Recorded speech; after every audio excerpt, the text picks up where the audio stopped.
জয় শ্রীকৃষ্ণ। রাধে রাধে। জয় তুলসী মহারানীর জয়। নমস্কার বন্ধুরা, ধর্মতত্ত্বে নতুন একটি পর্বে আপনাদের স্বাগত জানাই। আশা করি আপনারা সকলেই ঈশ্বরের কৃপায় ভালো আছেন ও সুস্থ আছেন। হিন্দু ধর্মে তুলসী গাছকে অত্যন্ত পবিত্র একটি বৃক্ষ বলে মনে করা হয়। এই উদ্ভিদে সাক্ষাৎ মা লক্ষ্মী ও ভগবান শ্রীবিষ্ণু বাস করেন। ভগবান শ্রীবিষ্ণু তুলসী পাতা ছাড়া কোনো ভোগ স্বীকার করেন না। তুলসীকে বিষ্ণুপ্রিয়াও বলা হয়ে থাকে। এরই কারণে যে ব্যক্তি নিত্য তুলসী পূজা করেন সে কখনোই দরিদ্র থাকে না, তার কখনোই দুর্গতি হয় না। এমন ব্যক্তি ঘোর পাপ করলেও কখনোই তাকে নরকে পতিত হতে হয় না। তুলসীকে শুধুমাত্র জল অর্পণ করলে কি ফল পাওয়া যায় তা চলুন জেনে নেওয়া যাক। একবার দেবী সত্যভামা ভগবান শ্রীকৃষ্ণকে জিজ্ঞাসা করলেন, হে স্বামী, আপনি তো ত্রিলোকের স্বামী, তবু আপনি কেন তুলসী গাছের পূজা করেন? একে নিত্য জল কেন অর্পণ করেন? আমি এই উদ্ভিদকে জল নিবেদন করার মাহাত্ম্য জানতে চাই। তখন ভগবান শ্রীকৃষ্ণ বললেন, হে দেবী সত্যভামা, তুলসী হলেন সাক্ষাৎ মা লক্ষ্মীর রূপ। এই নিত্য পূজা করায় কোটি কোটি ফল প্রাপ্ত হয়। এই উদ্ভিদকে শুধুমাত্র জল অর্পণ করাতেই মানুষের কোটি কোটি পাপ নষ্ট হয়ে যায়। তুলসীকে জল দেওয়ার মাহাত্ম্য বলার আগে আমি তোমাকে একটি কথা শোনাতে চাই। এই কথার মাধ্যমেই তোমার সমস্ত প্রশ্নের উত্তর তুমি পেয়ে যাবে। আর এই কথা খুবই মনোযোগ সহকারে শুনবেন। শ্রীকৃষ্ণ বললেন, হে দেবী, যে ব্যক্তি এই কথা শ্রবণ করে সেই ব্যক্তি 100 বছর তুলসীকে জল দেওয়ার ফল প্রাপ্ত করে। দেবী সত্যভামা বললেন, হে প্রভু, আমি এই কথা অবশ্যই শুনতে চাই। আপনি আমাকে এই কথা শোনান, আমি খুব মনোযোগ সহকারে এই কথা শ্রবণ করব। তখন শ্রীকৃষ্ণ দেবী সত্যভামাকে তুলসীকে জল দেওয়ার মাহাত্ম্যের কথাটি শোনালেন। শ্রীকৃষ্ণ বললেন, হে দেবী, যে ব্যক্তি এই কথা শ্রবণ করে সে ব্যক্তি 100 বছর তুলসীকে জল দেওয়ার ফল প্রাপ্ত করে। দেবী সত্যভামা বললেন, হে প্রভু, আমি এই কথা অবশ্যই শুনতে চাই। আপনি আমাকে এই কথা শোনান, আমি খুব মনোযোগ সহকারে এই কথা শ্রবণ করব। তখন শ্রীকৃষ্ণ দেবী সত্যভামাকে তুলসীকে জল দেওয়ার মাহাত্ম্যের একটি কথা শোনালেন। হে দেবী সত্যভামা, এই বিষয়ে একটি খুবই প্রাচীন ইতিহাস আছে, যেটি অত্যন্ত পূর্ণফল প্রদানকারী হয়। পূর্বকালের একটি কথা। অবন্তিপুরের ধনেশ্বর নামে এক ব্রাহ্মণ থাকত। সে জন্ম থেকেই ব্রাহ্মণ ছিল, কিন্তু কর্ম থেকে ভ্রষ্ট এবং কপট বুদ্ধি সম্পন্ন ছিল। সে ব্যক্তি অস্ত্রশস্ত্র এবং চামড়া বিক্রি করে ধন উপার্জন করত।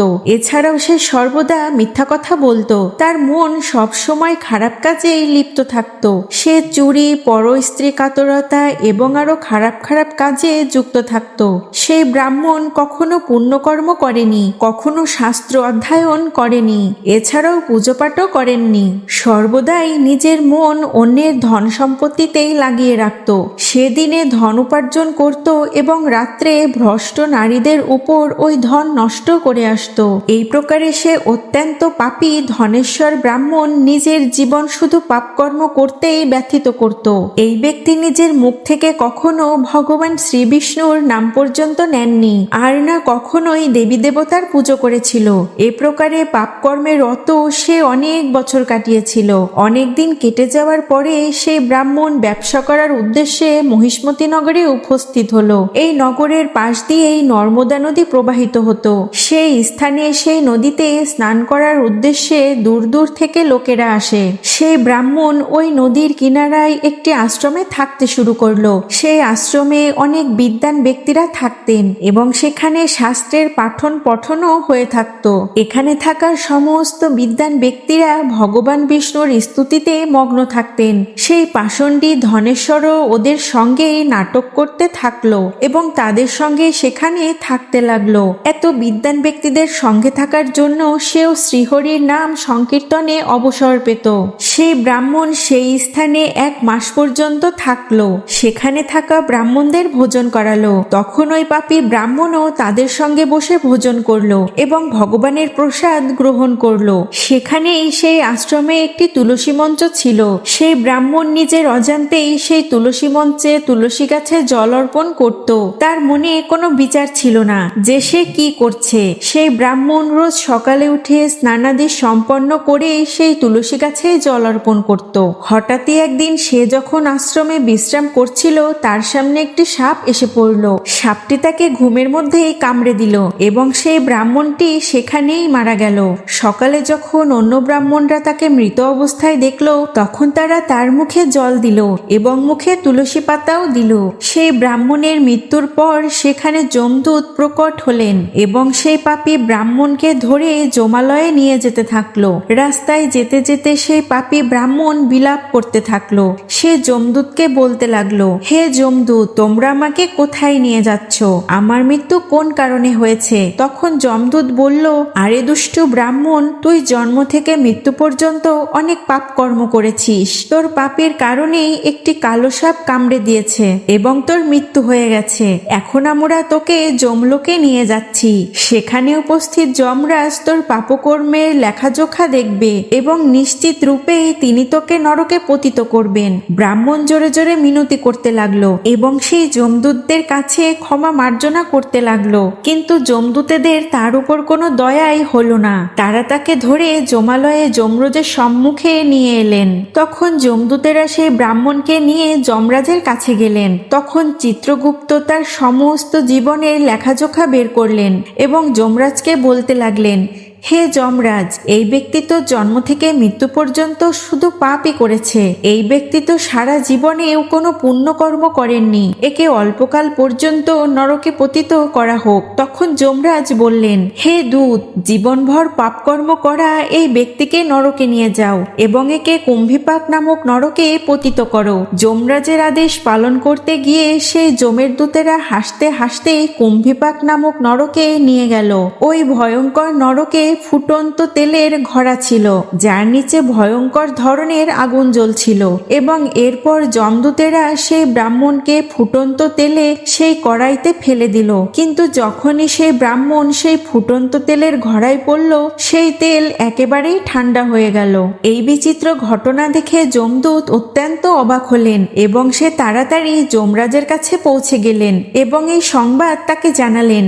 এমনটা আগে কখনোই হয়নি। সে কত পাপীদের ওই ফুটন্ত তেলের ঘড়ায় পতিত করেছিল, কিন্তু কখনোই ওই তেলের ঘড়া এভাবে শান্ত হয়ে যায়নি। যমরাজ প্রশ্ন করলেন, হে দূত, কি ব্যাপার? তুমি এত তীব্র গতিতে কেন এখানে আসছো? সেই দূত তখন যমরাজকে বলল, হে যমরাজ, আপনি যে ব্রাহ্মণকে কুম্ভীপাক নামক নরকে পতিত করতে বললেন, সেই ব্রাহ্মণ যখনই সেই নরকে পতিত হলো, সেই নরকের জ্বলন্ত অগ্নি শান্ত হয়ে গেল। যমরাজ অবাক হয়ে গেলেন। তিনি বললেন, হে দূত, এ তো অত্যন্ত অবাক করা ঘটনা। যমরাজ অত্যন্ত দুশ্চিন্তায় পড়ে গেলেন। আর তখনই সেখানে দেবর্ষি নারদ উপস্থিত হলেন। দেবর্ষি নারদকে দেখে যমরাজ অত্যন্ত প্রসন্ন হলেন এবং তাকে প্রণাম জানালেন। যমরাজ দেবর্ষি নারদকে বললেন, হে দেবর্ষি নারদ, আপনি উচিত সময়ে এসেছেন। আমি একটা অত্যন্ত পাপী ব্রাহ্মণকে আজ কুম্ভীপাক নামক নরকে পতিত করেছি, কিন্তু যখনই সেই নরকে পতিত হয়েছে, নরকের জ্বলন্ত অগ্নি শান্ত হয়ে গেছে। তখন দেবর্ষি নারদ যমরাজকে বললেন, হে যমরাজ, আপনি ব্রাহ্মণকে নরকে পতিত করেছেন। সে নরকে যাবার যোগ্য নয়, কেননা এই পাপী ব্রাহ্মণের দ্বারা অজান্তেই এমন কাজ হয়েছে যেই কাজ নরকের নাশ করে। যে ব্যক্তি পুণ্যকর্ম দ্বারা ব্যক্তিদের সঙ্গে থাকে, তাদের সেই পুণ্যকর্মের ফল অবশ্যই প্রাপ্ত হয়। আর এই ব্রাহ্মণ তো 1 মাস পর্যন্ত ভগবান বিষ্ণুর ভক্তদের সঙ্গেই ছিল। এই ব্রাহ্মণটি আশ্রমে থাকাকালীন নিত্য তুলসীকে জল অর্পণ করেছে। এরই কারণে এই পাপী ব্রাহ্মণ অত্যন্ত পুণ্যবান হয়ে গেছে এবং এর সমস্ত পাপ নষ্ট হয়েছে। এই ব্রাহ্মণ এখন বিষ্ণুলোকে যাওয়ার অধিকারী হয়ে গেছে। এই ব্রাহ্মণ অজান্তেই এত পুণ্য অর্জন করেছে যা জন্ম জন্মান্তর পর্যন্ত ব্যক্তি প্রাপ্ত করতে পারে না। এরই কারণে আপনি এই ব্যক্তিকে নরকে পতিত করবেন না। এর পাপের কারণে আপনি শুধুমাত্র একে একটি দণ্ডই দিতে পারেন, একে নরকের দর্শন করান। দেবর্ষির কথা শুনে যমরাজ অত্যন্ত প্রসন্ন হলেন এবং সেই ব্রাহ্মণকে কুম্ভীপাক নামক নরক থেকে বের করে আনলেন। নিজের যমদূতেদের বললেন যে, হে দূত, একে নিয়ে যাও এবং সমস্ত নরকের দর্শন করাও। এরপর যমদূতেরা সে ব্রাহ্মণকে নিয়ে যায় এবং সমস্ত নরকের দর্শন করায়। ভগবান শ্রীকৃষ্ণ বললেন, হে দেবী সত্যভামা, এই প্রকারে সেই যমদূতেরা ওই ব্রাহ্মণকে সমস্ত নরকের দর্শন করিয়েছিল এবং এবং যমলোকে নিয়ে যায় এবং সেই ব্রাহ্মণ পরবর্তীকালে একজন যক্ষে পরিণত হয়। শ্রীকৃষ্ণ বললেন, হে দেবী সত্যভামা, বনস্পতিদের মধ্যে তুলসী আমার প্রিয়, মাসের মধ্যে আমার কার্তিক প্রিয়, তিথির মধ্যে একাদশী এবং স্থানের মধ্যে আমার দুনিয়াকা অত্যন্ত প্রিয়। এই কারণে যে ব্যক্তি নিত্য তুলসী পূজা করে, তুলসীকে জল অর্পণ করে, সে আমার অত্যন্ত প্রিয়। সেই ব্যক্তির কখনো দুর্ভাগ্য হয় না, এমন ব্যক্তি কখনো নরকেও পতিত হয় না। যে গৃহে তুলসী সর্বদা সবুজ ও সতেজ থাকে, সেই গৃহে সুখ সমৃদ্ধি ও সচ্ছলতা বজায় থাকে। ভগবান বিষ্ণু এবং কৃষ্ণের পূজায় এবং তাকে চড়ানো ভোগে তুলসী পাতা অবশ্যই থাকা উচিত, কারণ তুলসী পাতা ছাড়া ভগবান বিষ্ণু কোনো ভোগই স্বীকার করেন না। এরই কারণে সমস্ত সনাতনী হিন্দু ধর্মাবলম্বীদের ঘরে তুলসী গাছ অবশ্যই থাকা উচিত। যদি আপনার গৃহে তুলসী গাছ থাকে তাহলে সুখ সমৃদ্ধি এবং শান্তির উদ্দেশ্যে মা তুলসীকে অর্ঘ্য অবশ্যই চড়ানো উচিত। মনে রাখবেন যে তুলসী গাছ অর্ঘ্য ছাড়া অসম্পূর্ণ। তুলসী গাছ একটি শুধুমাত্র উদ্ভিদ নয়, তিনি একজন দেবী। তুলসীকে বিষ্ণুর পত্নীও বলা হয়ে থাকে। এ কারণেই তুলসী দেবী মাকে অর্ঘ্য বা চেলি চড়ানো উচিত। এতে স্বামী স্ত্রীর মধ্যে প্রেম ও বিশ্বাসের বন্ধন সৃষ্টি হয়। ঘরে থাকা প্রত্যেকটি মহিলা সৌভাগ্যবতী হয়ে থাকে। তুলসী বিবাহ অবশ্যই করানো উচিত। এতে মানুষের দুঃখের সমাপ্ত হয় এবং সাংসারিক জীবনে সুখ সমৃদ্ধি আসে।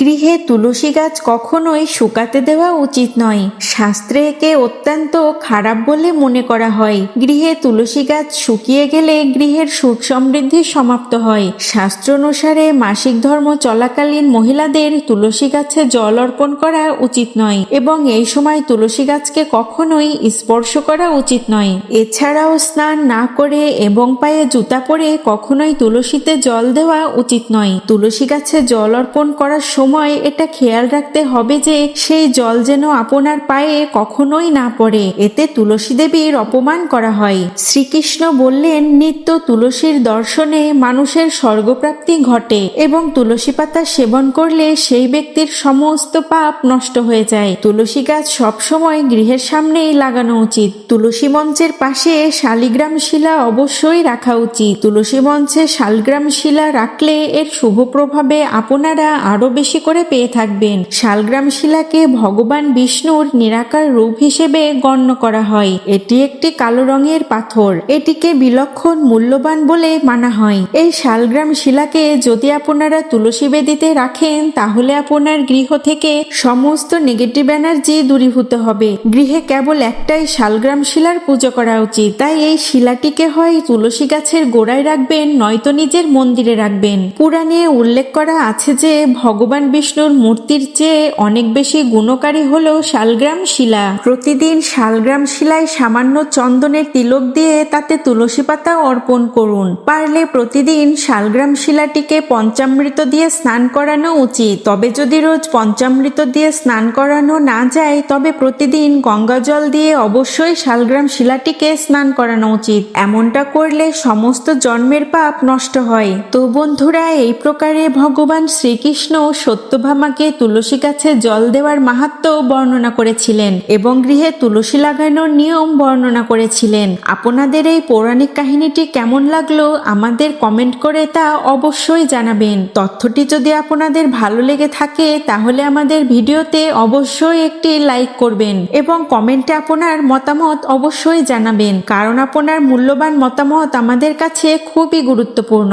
এতে করে আমরা নতুন নতুন ভিডিও তৈরি করতে অনুপ্রাণিত হই, আমরা উৎসাহিত হই। আর যে সকল বন্ধুরা এখন আমাদের চ্যানেলটিকে সাবস্ক্রাইব করেননি তাদেরকে অনুরোধ করব অবশ্যই আমাদের চ্যানেলটিকে সাবস্ক্রাইব করবেন এবং সাবস্ক্রাইব করে পাশে থাকা নোটিফিকেশন বেল আইকনটি অবশ্যই প্রেস করে রাখবেন। এতে করে আমি যখনই নতুন কোনো ভিডিও পোস্ট করব তা সবার আগে চলে যাবে আপনার কাছে।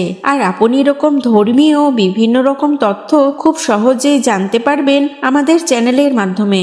সকলে নিয়মিত অবশ্যই ভগবানের নাম কীর্তন করবেন, তার আরাধনা করবেন ও প্রার্থনা করবেন। তো বন্ধুরা, আজ এখানেই শেষ করছি। সবাই ভালো থাকবেন ও সুস্থ থাকবেন। জয় শ্রীকৃষ্ণ।